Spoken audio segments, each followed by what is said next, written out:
Assalamu alaikum warahmatullahi wabarakatuh. Ɗan uwa wannan shine kashi na biyu na bidiyon da muka yi na laifuka 11 wanda in ka yi su ko da ka bar ƙasar da ka yi laifin ka tafi wata ƙasa,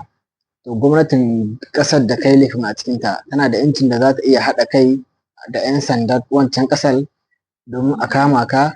a maido ka domin a yanke maka hukunci a kan laifin da ka aikata. Amma a iya yanke maka hukunci a waccan ƙasar ko kuma a maido ka ƙasar da ka yi laifin domin a yanke maka hukunci. Mun tsaya daga laifi na 5 kenan yau na 6 za mu tashi. Laifi na 6 daga cikin laifukan nan wanda in mutum ya yi za a kama shi, zai iya sawa a kama shi a maido shi ƙasar nan da ya yi laifin a kuma yanke mashi hukunci daidai da abin da ya aikata, shine aiki na cin hanci da rashawa. Idan aka samu mutum ya yi babban harƙalla, misali kamar ma'aikacin gwamnati, wani ministry ko kuma wani babban iko haka na duwan ko na police haka, a same shi ya yi an haɗa baki da shi aka shigo da wani abu aka ba shi cin hanci da rashawa,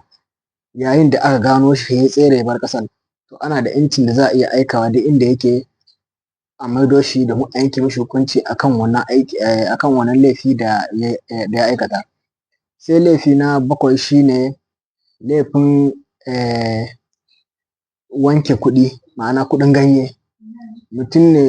suka zo suka samu guri, suka samu wani inji haka suke ta buga kuɗin ganye haka, suke buga 'yan jaka 10 ko 'yan jaka 5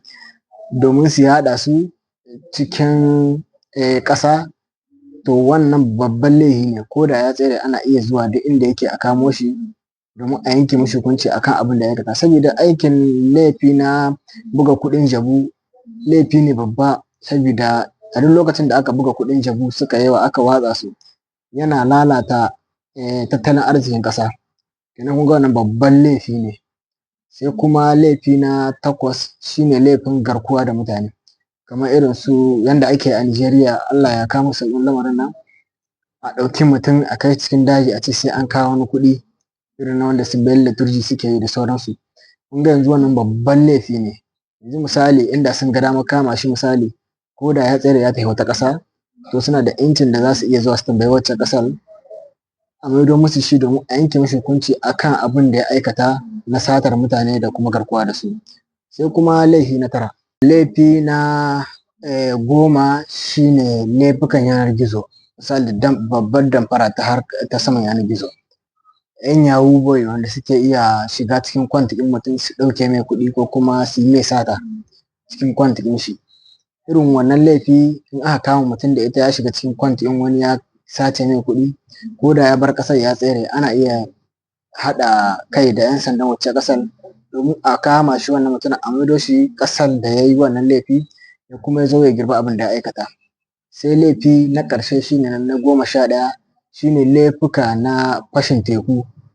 ko kuma jirgin sama. Misali wanda suke yin garkuwa, za ka samu a yi garkuwa da mutanen cikin jirgin sama a ce sai an ba da wani kuɗi, ko kuma teku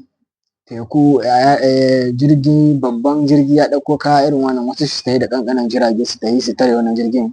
su yi garkuwa da mutanen, ko kuma su yi garkuwa da shi jirgin su ce an ba da wani abu. To wannan shi ma yana ɗaya daga cikin manyan laifuka wanda ko mutum ya tsere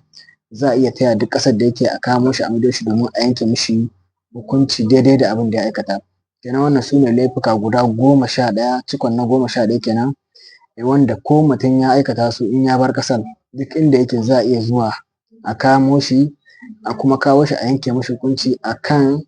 laifin da ya aikata. Sai dai in kamar ya shafi harkar siyasa ne, misali mutum ne ake haba mashi sharri ya tsere daga ƙasar, in wacce ƙasar ta gano kamar harkar siyasa ce, an so a sa siyasa ne cikin lamarin, ƙasar wacce tana da ‘yancin da za ta iya hanawa ta ƙi ba da wannan mutumin. Kai ko ma ba haka nan ba ne ba, in dai ƙasar ta ga dama tana iya cewa ba za ta ba da wannan mutumin ba, sai dai yayin da haka nan ya faru ana iya taya kotun ƙasa da ƙasa domin su ƙasar suna iya taya kotun ƙasa da ƙasa domin su ɗaukaka ƙara akan wannan ƙin badowar da aka yi. Kotun in ta ga ya cancanta a ba da wannan mutumin, ba wani sharri bane ake fama mishi, ana iya bado shi domin a kawo shi wannan ƙasa a yanke mishi hukunci. Don haka kenan 'yan uwa, wannan su ne ɗaya daga cikin manyan laifuka wanda in mutum ya yi su ko da ya tsere